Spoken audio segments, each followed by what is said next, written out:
भगवान ऐसे बहुत सारे मौके देता है। जब हम किसी व्यक्ति से मूव ऑन नहीं कर पाते हैं ना, तो भगवान किसी ना किसी तरीके से तो आपको उस परिस्थिति से बाहर निकालने का काम करेंगे ही। ये प्रकृति जो है हमें कहीं पर रुकने तो देगी नहीं।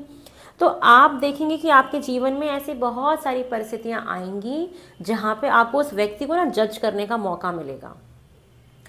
और जब आप उस व्यक्ति को जब जज करेंगे कि मैं जब इतनी परेशान थी या परेशान था, तो उस व्यक्ति से जब मैंने कुछ एक्सपेक्टेशंस रखी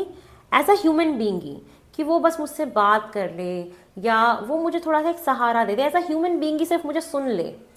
कि सामने वाला अगर आपसे बात ही करना चाह रहा है या आपको कनेक्ट ही कर रहा है तो कोई बात होगी तभी, है ना। तो अगर उस टाइम पे भी वो व्यक्ति आपका साथ ना दे, आपसे बात ना करे, तो आप समझ लीजिए कि आपको सामने क्लैरिटी दी जा रही है, आपको उस चीज़ से बाहर निकालने का मौका दिया जा रहा है, आपको उस व्यक्ति को जज करने का चांस दिया जा रहा है कि आप किसी इंसान को किस तरीके से सोच रहे हैं और वो व्यक्ति है कैसा एक्चुअल में।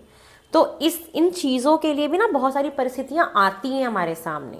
और वो आएंगी जहाँ पे आप व्यक्ति को ना जज कर पाओगे।